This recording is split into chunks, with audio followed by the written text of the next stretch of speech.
दुर्योधन। जब अंतिम समय पर चल रहा था महाभारत का युद्ध, उस समय की बात है।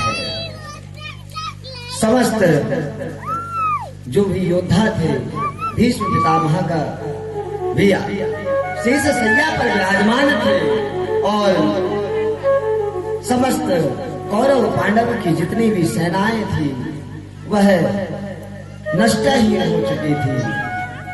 वह जब युद्ध क्षेत्र में जाते, कुरुक्षेत्र में जाते, तो वहां पर पूरा अस्त व्यस्त वातावरण है और जब देखते हैं तो कहीं पर टूटे रथ नजर आते हैं, किसी का हाथ कटा हुआ नजर आता है, किसी का पैर कटा हुआ नजर आता है। युद्ध का परिणाम तो यही होता है।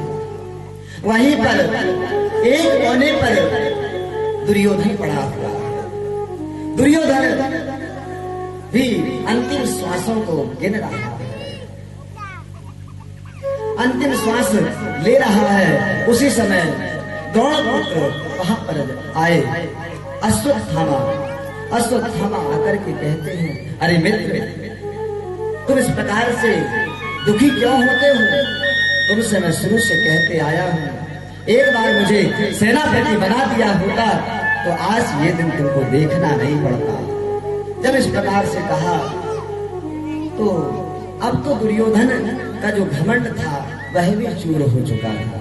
तो उसने सोचा, उसने कहा, अश्वत्थामा, अब तो समय हो चुका, मुझे तो अब पूर्ण संतुष्टि है कि मैं मृत्यु को भी प्राप्त कर रहा हूँ, तो वह भी क्षत्रिय कुल की परंपरा, क्षत्रियों की भांति युद्ध भूमि में लड़कर मर रहा हूँ, मुझे कोई चिंता नहीं। लेकिन अश्वत्थामा कहता है, नहीं नहीं, अभी भी एक रात बाकी है। युधिष्ठिर के राज्य तिलक में एक रात बाकी है और जिसके बीच में रात, उसकी क्या बात। रात रात में जो राम भगवान को राज्याभिषेक होने वाला था दूसरे दिन, और रात रात में दूसरे दिन राज्याभिषेक तो छोड़ो, वनवास प्राप्त हो गया। जिसके बीच में रात, उसकी क्या बात। जब इस प्रकार से कहा तो दुर्योधन ने अश्वत्थामा का मन रखने के लिए अपनी जंघा में जो रक्त बह रहा था, उसी रक्त में अपने अंगूठों को डुबाया और उसको तिलक लगा दिया। कहा, जा तू मेरे आज सेना का सेनापति है। विश्व में पहली बार एक ऐसा सेनापति है जो सेनापति अकेला है, सेना तो इसके पास में है ही नहीं, अकेला। एक रात्रि में एक वृक्ष के नीचे आकर के बैठ गया, मन में विचार करने लगा, मैंने कह तो दिया हूं कि जिसके बीच में रात, उसकी क्या बात। मुझे कुछ ऐसा करना होगा कि कुछ रात ही रात में परिवर्तन हो जाए। तो ऐसा क्या करूं? तो वहीं बैठ करके विचार कर रहा था तो अचानक क्या हुआ, सामने एक वृक्ष देखा। वृक्ष में बहुत सारे कबूतर विराजमान है, बैठे, बहुत सारे कबूतर बैठे और सोए हुए हैं। उसी समय अचानक एक उल्लू ने उन पर हमला बोला दिया। तो उल्लू की आवाज से ही कुछ कबूतर डर के, कुछ सो रहे थे तुरंत गिर गए, कुछ डर के भाग गए और कुछ ने लड़ा। तो उस उल्लू ने अपने पंखों का प्रहार करके उनको मार के भगा दिया। इस प्रकार से उलूक कपूत न्यायेन ये विधि देखा तो मन में यही विचार करके चल पड़ा। आज कहा जाता है ना कि जिसके साथ परब्रह्म परमात्मा होते हैं उसका कोई बाल भी बाका नहीं कर सकता। पांडवों के साथ में हमारे कृष्ण कन्हैया लाल हैं, तो इनका कौन अहित कर सकता था। किंतु अंगार जलती है ना, तो आज तो अवश्य लगती है, भले वो दूर जले या पास जले, आज तो जरूर लगती है। ये जब आया अपनी नंगी तलवार लेकर के रात की कालीन वेला में, इनके जो 5 पांडव के 5 पुत्र थे, रात्रि में खेलते खेलते इनको अपने पिताजी के साथ सोने की इच्छा हुई तो अपने अपने पिताजी की सैया में जाकर के शयन कर गए। इधर कृष्ण कन्हैया लाल ने क्या किया, भगवान को समझाते हैं। उन्होंने कहा कि युधिष्ठिर, अर्जुन, हम एक काम करते हैं, कल राज्याभिषेक है, हम राज्याभिषेक की व्यवस्था देखते हैं। रात्रि में सोने से कोई फायदा नहीं, ये राजमहल की ओर चल दिया। अकेला पाया और नंगी तलवार लेकर के चल पड़ा और रात्रि कालीन वेला में अंधकार में से जाकर के और पांचों की पांच पुत्रों की हत्या कर दिया और हत्या करके एक पात्र में उन सबका सिर रख करके और रेशमी वस्त्र से ढक करके इधर सूर्य की प्रथम किरण निकल रही थी। उसी समय पर जैसे ही प्रथम किरण निकल रही थी, दुर्योधन वहां पर कराह रहा था, पीड़ा के मारे मानो अश्वत्थामा का ही इंतजार कर रहा है। अश्वत्थामा बड़ा प्रसन्न है, आकर कहता है दुर्योधन देख मैंने कहा था ना जिसके बीच में रात उसकी क्या बात, देख मैंने पांचों पांडवों का वध कर दिया।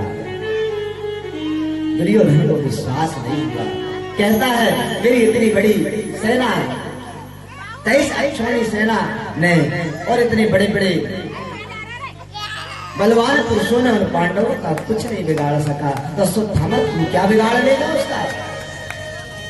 तो अश्वत्थामा ने कहा कि मैं जानता था कि तुम मेरे ऊपर विश्वास नहीं करोगे, इसलिए मैंने उनका सिर लेकर के आया।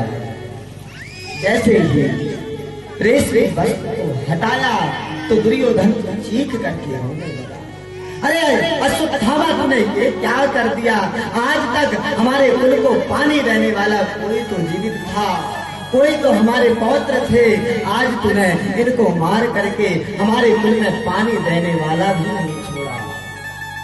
अश्वत्थामा ने भी देखा, डर गया और यही विरह व्याकुल में दुर्योधन ने अपने प्राणों का त्याग कर दिया और अश्वत्थामा डर के मारे भाग गया। इधर जैसे ही द्रौपदी ने सुबह माता शिशुना निधना सुतारा निशम्य घोर परितप्यमाना तदा कला कुलाक्षी तां सांत्वयन्ना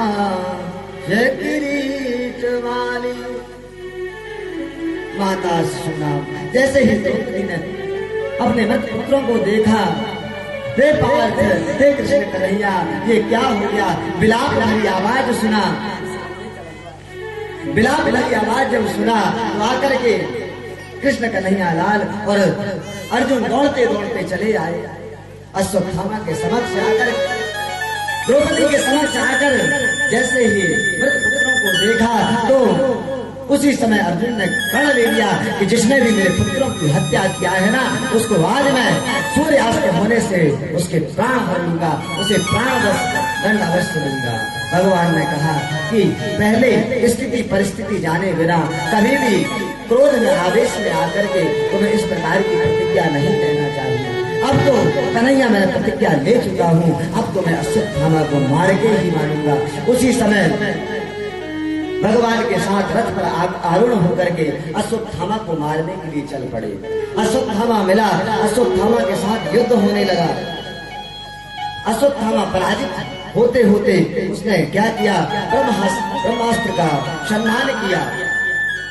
अर्जुन ने भी भगवान की आज्ञा से ब्रह्मास्त्र का संधान करके उस ब्रह्मास्त्र को शांत किया और इसे बंदी बना करके द्रौपदी के पास लिया।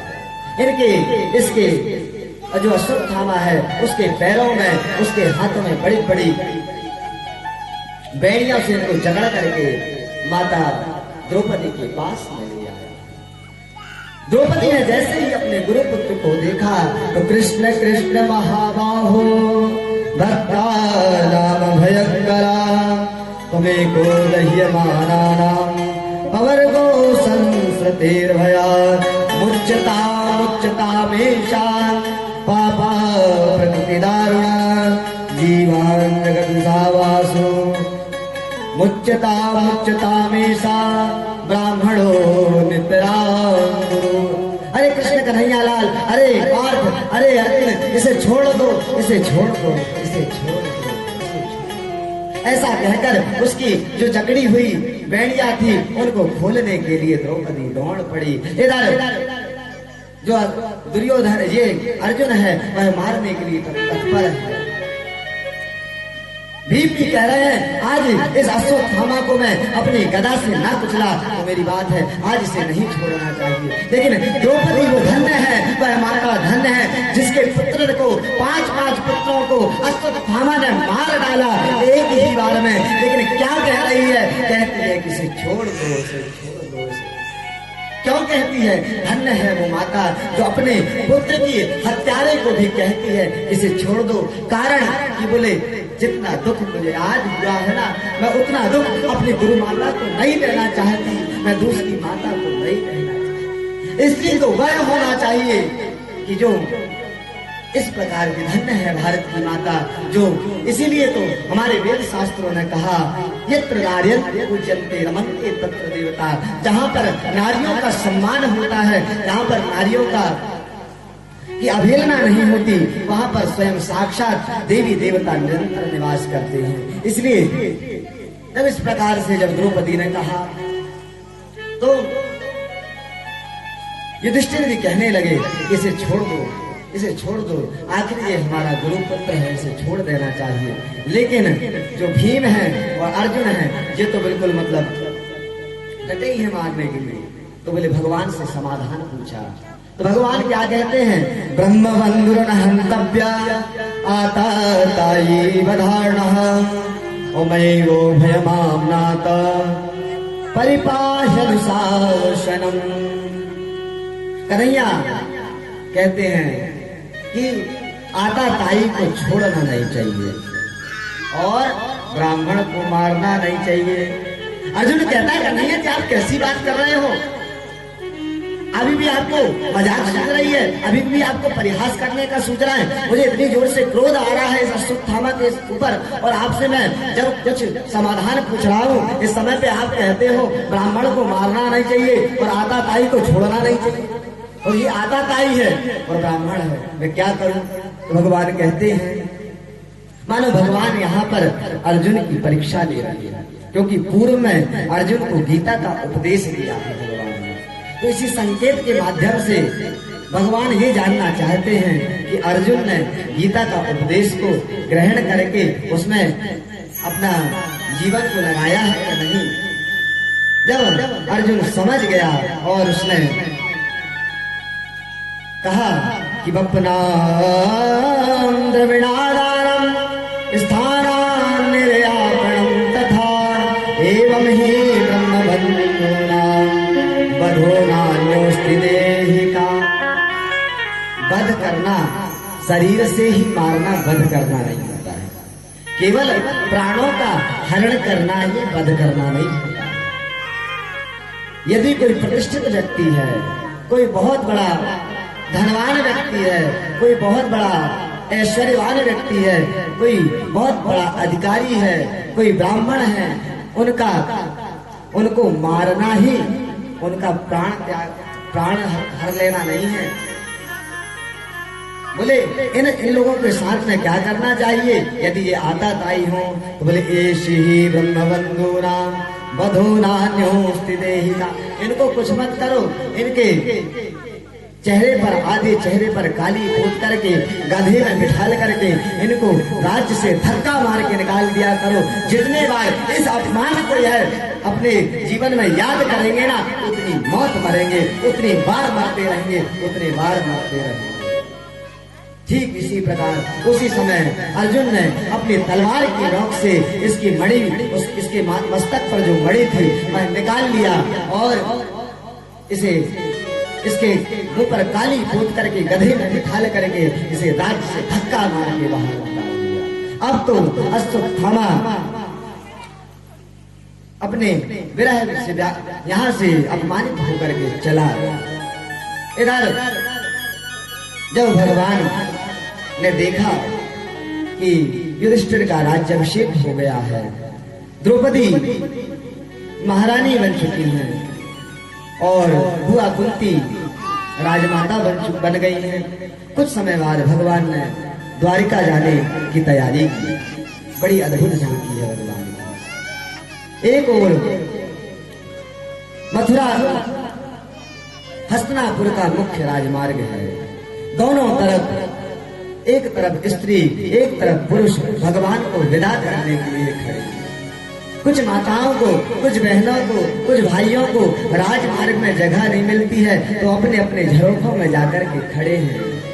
भगवान का रथ तैयार है, उनका सारथी एक हाथ से घोड़े की डोर पकड़ के खींचा हुआ है कि जैसे ही भगवान रथ पर आरूढ़ हो मैं उनको लेकर के जाऊंगा। और भगवान ने अपना एक हाथ ऊपर बढ़ाया और जैसे ही रथ में पकड़ा और दूसरा पांव चढ़ने ही जा रहे थे, उसी समय दूर से उत्तरा दौड़ते दौड़ते आती हुई नजर आई। गर्भवती उत्तरा चरणों पर आकर के गिर गई और कहती है, पाहि पाहि महायोगिन देव देव जगतपते नान्यं तद्भयं पश्य यत्र मृत्यु परस्परम। पाहि पाहि महायोगिन, महायोगिन नधीश्वरी, हे कृष्ण कन्हैया लाल, ये जो तेज पुंज है ना, ये जब आ रहा है ना, ये मेरे गर्भ को नष्ट कर देना चाहता है।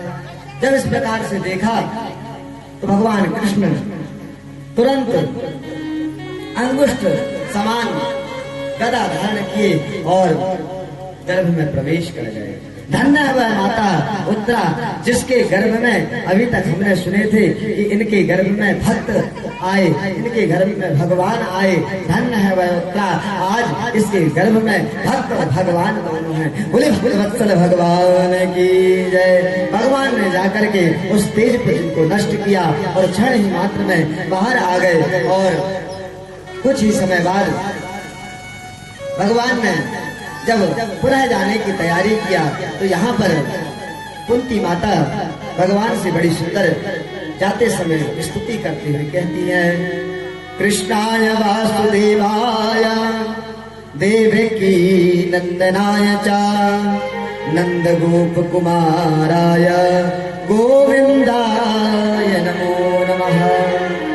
हे वसुदेव नंदन, हे देवकी नंदन भगवान श्री कृष्ण, हे नंद बाबा की लाडले गोविंद, मैं आपको नमस्कार करती हूँ।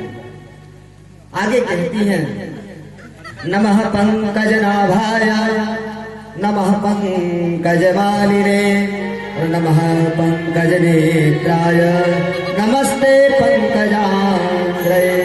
हे कमल नेत्र, हे कमल नाभ, आपने कमल माला भूषित किया हुआ है, आपके कमल नेत्र हैं, आपका कमल जैसा वधु है। समस्त शरीर का कमल से ही इनकी वंदना की। कारण कमल एक ऐसा पुष्प है जो कि कीचड़ में रहता है, कीचड़ में उत्पन्न होता है, कीचड़ में उत्पन्न होता है। लेकिन एक आश्चर्य की बात, उसमें एक बूंद भी कीचड़ नहीं होता। यदि हम आप भी इस संसार रूपी कीचड़ में रहें और इस कीचड़ में, कीचड़ ही है, और कीचड़ में रहते हुए इस संसार की एक बूंद भी कीचड़ हमारे ऊपर ना रहे तो हम भी कमल पुष्प के समान हैं और वह परम परमात्मा हमें भी स्वीकार कर देगा। बड़े सुंदर स्तुति करने के बाद में भगवती कुंती माता, कुंती बुआ भगवान से कुछ मांगती है, हे गोविंद मुझे आप कुछ दोगे क्या, मुझे कुछ चाहिए। बोले क्या? बोले विपदा संतुना सस्वत तत्र तत्र जगत गुरु भवतो दर्शनम पुनर्भव दर्शनम। मुझे केवल आप विपदा ही, मुझे दुख ही चाहिए। बोले क्यों माता, बुआ आप ऐसा क्यों मांग रही हो? अभी अभी तो आपके जीवन में सुख की शुरुआत हुई है, आपका जीवन पर्यंत दुख में ही बीता। आप जब 6 माह की थी, राजा कुंती भोज ने आपको गोद दे दिया। बचपन में ही आपके माता पिता बिछड़ गए। विवाह हुआ तो आपके पांडवों के साथ में विवाह हुआ जो कि पीलिया की होगी। इसके बाद भी आपको पुत्र प्राप्त हुए भगवान ऋषि दुर्वासा की कृपा से, तो भी आपके साथ में पांडु नहीं है। और इन 5-5 पुत्रों को आपने किस प्रकार से पालन किया। और जैसे ही वहीं पर माता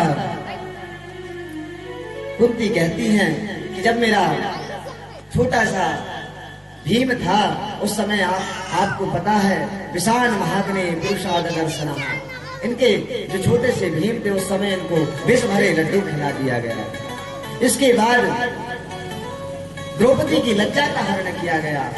नाना प्रकार के इनके जीवन में कष्ट आए, लेकिन आज भी तुम विपदा ही क्यों मांग रहे हो, दुख ही क्यों मांग रहे हो, आपका जीवन पर्यंत दुख में ही बीता।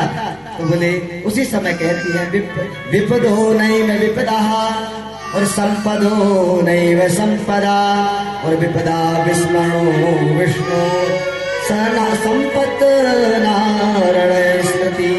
बोले भक्तों के हृदय में विपदा संपत्ति नहीं है, विपदा तो भक्तों के हृदय में भगवान का विस्मरण है और संपदा तो भगवान का स्मरण है। कबीर कहते हैं कबीरा सब जग निर्धनदा धनवंता नहीं कोई और धनवंता सोए जानिए जाके राम राम धन होए। मीराबाई भक्तिमती मीराबाई भी कहती हैं पायो जी मैंने राम रतन धन पायो। हनुमान जी से जब किसी ने पूछा, हनुमान जी कहते हैं कहा हनुमंत विपत्ति प्रभुताई और जब तप सुमरन भजन न होई। बोले मेरे जीवन में विपत्ति नहीं है, कारण बोले विपत्ति तो तब आएगी ना जब मैं भगवान का स्मरण नहीं करूंगा, और मैं जब तक भगवान का स्मरण करूंगा जब तक मेरे जीवन में कोई विपत्ति नहीं आएगी। इस प्रकार जब सुंदर सी स्तुति किया तो भगवान कुछ समय तक वहां पर रुके और कुछ समय पश्चात भगवान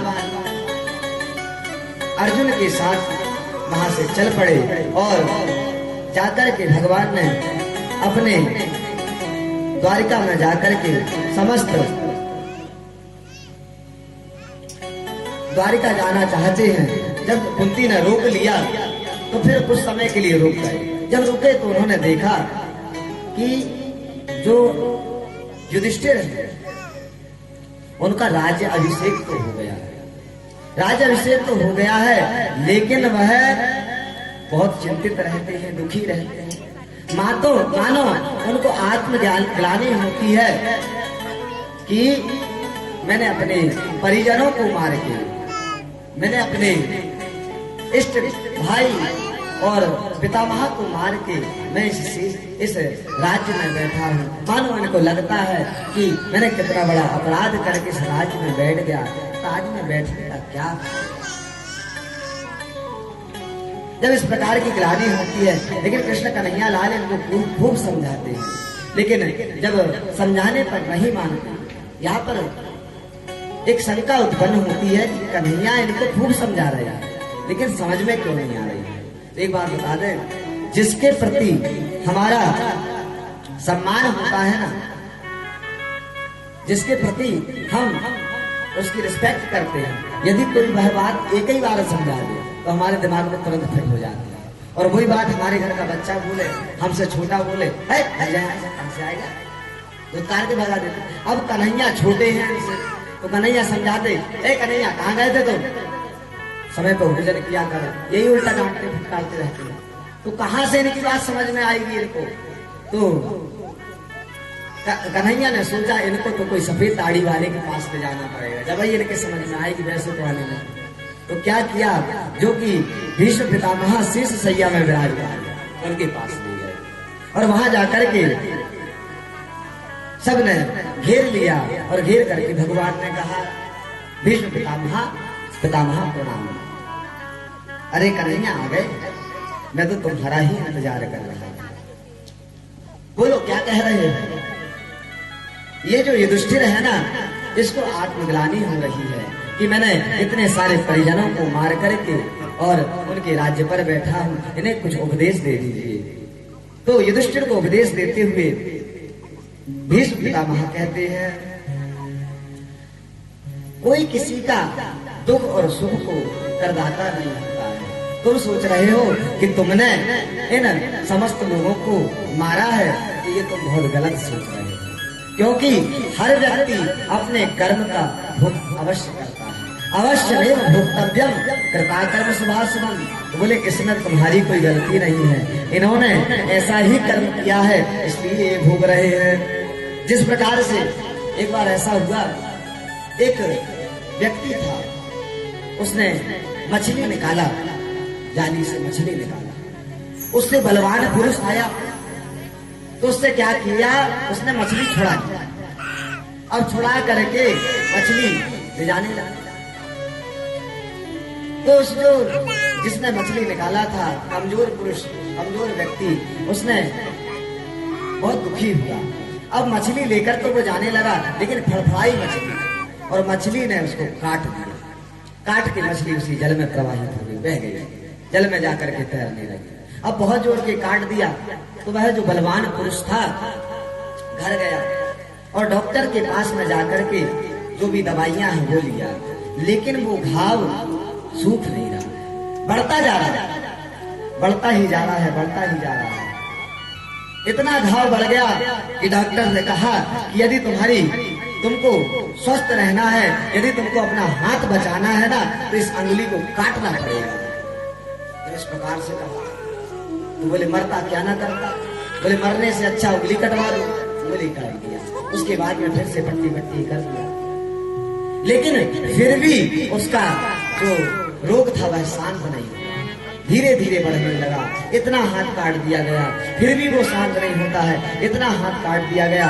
किसी ने कहा कि तुम्हारे द्वारा कोई बहुत बड़ा अपराध हुआ है, तो क्या कर लिया तुमने अपने जीवन में कि तुमको इतना कष्ट हो रहा है। तो उसी समय याद आया कि मछली ने मुझे काटा था और मैंने मछली इससे लिया था। गया उसी के पास में और जाकर के कहा तुमने ऐसा क्या कर दिया मेरे जीवन में कि एक छोटी सी मछली ने मुझे काटा और आज मेरा पूरा हाथ मेरा गायब कट गया। तो बोले मैंने कुछ नहीं कहा बाबूजी। बोले क्या कहा था तुमने उस समय? बोले मैंने बस इतना ही कहा था, हे भगवान इसने अपना बल दिखा करके मुझसे यह मछली छीन करके ले गया है। हे प्रभु, हे भगवान, आप इसे अपना बल दिखाओ। उस परब्रह्म परमात्मा ने अपना इसे बल दिखाया। जो जो करता है उसको वह अवश्य भोगना पड़ता है। एक व्यक्ति जा रहा था, जब मैं एक जगह ये सुना रहा था तो बोले प्रभु जी रुकिए रुकिए, क्या हुआ? बोले एक जगह से एक व्यक्ति जा रहा था तो उसने क्या हुआ देखा, गर्मी का समय, हमें तो आमई की याद आती है, तो हम आमई से सही बात करेंगे। बोले आम देखा, काहे में लगे थे? वृक्ष में। भैया मैं पढ़ा दे यार, भैया मजाक नहीं कर, बड़ी सुंदर कथा है यार। श्री हेलो हाँ। तो जब वहां से जा रहे थे तो क्या हुआ, देखा उसने तो दूर वृक्ष में आम लगे थे। देखा किसने? आम। आंख ने देखा ना, आम देखा आंख ने। तो उसी समय उसके मन में विचार आया कि इसको खाना चाहिए। तो मन ने विचार किया। अब आंख ने देखा ही बस, गया कौन? पैर गए, पैर चल के गए ना। अब पैर चल करके वहां जाकर के खड़े हो गए। अब पैर का काम खत्म हो गया। अब दूसरा व्यक्ति बोले हाथ में जिसने देखा वो गया नहीं, और जो गया उसने, और जिसने जैसे ही हाथ ने क्या किया, एक पत्थर उठाया। जो गया उसने उस पत्थर से मारा नहीं, बल्कि किसने मारा? हाथ ने मारा पत्थर को, और पत्थर से आम गिराया। आम गिर गया, और आम जब गिरा तो हाथ ने कुछ नहीं किया, उठाया और खाया। किसने? मुंह ने खाया। जीभ को स्वाद मिला, लेकिन हुआ ऐसा, पेट को आनंद भी मिला। लेकिन अचानक उस जो फल का जो मालिक था, उस वृक्ष का मालिक था, वन का मालिक, वो आया और आकर के उसने जोर से धड़ाक से तीर मारा। बोले महाराज यहाँ क्या हुआ बताओ? अब जिसने देखा वो गया नहीं, जिसने तोड़ा उसने खाया नहीं, जिसने खाया उसने रखा नहीं। इसमें पीठ का क्या दोष आप ये बताइए? पीठ आप फुकड़ में क्यों पीटी? तो मैंने कहा रुको रुको रुको रुको, पंक्ति यही पूरी नहीं होती है। पीटी तो पीट, लेकिन रोया किसमें? रोया तो नेत्रों नहीं ना। तो कहने का भाव, हम जो कर्म करते हैं ना, उसका भोग हमें अवश्य भोगना पड़ता है। अवश्य मेव भोक्तव्यम कृता कर्म शुभाशुभ। एक मैया थी, आप ही जैसी रही होगी। अब मैया अपने पति को रोज डांटे, रोज फटकारे, जैसे हमारी फटकार जल जरा फटकार, ज्यादा नहीं तो अभी 4 दिन, अभी 2-4 दिन का था और कहने लगा। तो अब मैया अपने पति को फटकारे, जाके सही समय पर काम किया करो। अब वो मैया की आदत पूरी धुंधली की धुंधली, जब तक के 2-4 घर में जाके लड़ ना ले, 2-4 घर में जाकर के गाली गलौच ना करे, जब तक के बात को मन ही ना ले। जब रोटी तब बचे बाकी, जब वो 2-4 घर में जाके लड़े। अब क्या हुआ, एक बहुत पतिव्रता स्त्री थी, जाकर देखा क्या कर रही है सखी तू? भोजन करी जाकर दोपहर में, क्योंकि पचना तो है ही नहीं जब तक 2-4 घर में लड़ ना ले, पचना तो है ही नहीं। अब पहुंची तो वहां पर जो सखी थी वह बहुत पतिव्रता थी, पति का पूर्ण सम्मान करती थी। उसने देखा कि वह धान कूट रही है। अब धान कूटते कूटते ये पहुंच गई सखी जो पति का सम्मान नहीं करती थी। इसने क्या कर रही है सखी? बोले ये धान कूट रही है। हाँ अच्छी बात, बड़ा सुगंधित धान है। उसी समय उसके पतिदेव कोई काम करके आए दोपहर में, प्यास से व्याकुल, अरे भाग्यवान थोड़ा सा जल लेकर आओ हमारे लिए।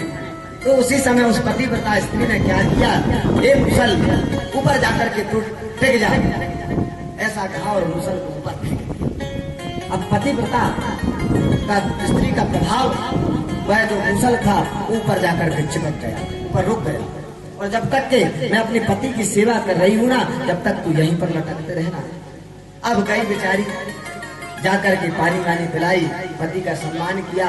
और जब पतिदेव विश्राम करने लगी, आई तो मुसल नीचे आ गया और फिर से धान कूटने लगी। अब ये देख रही थी सब पटलन कि बताओ ऐसा भी होता है। अब मैं भी अपने पति की सेवा करूंगा, घर पहुंची, एक ही सुनवाई हो गया। बोले क्या? बोले आज एक काम करना, तुम खेत में काम करने तो जाओगे? बोले हाँ जाऊंगा। ठीक, दोपहर में 12 बजे आना, आ जाऊंगा, कोई काम है। मैं जितना करें उतना करो ना। हाँ हाँ आ जाऊंगा। अब भाई मरता क्या ना करता, बेचारा पतिदेव पीपल का पत्ता क्या कांपे उतना वह कांपता था। बोले ठीक है आ जाऊंगा। और आते ही मुझसे बोलना, अरे भाग्यवान तनिक एक लोटा पानी तो लेकर आओ, मुझे पानी की जरूरत है। पानी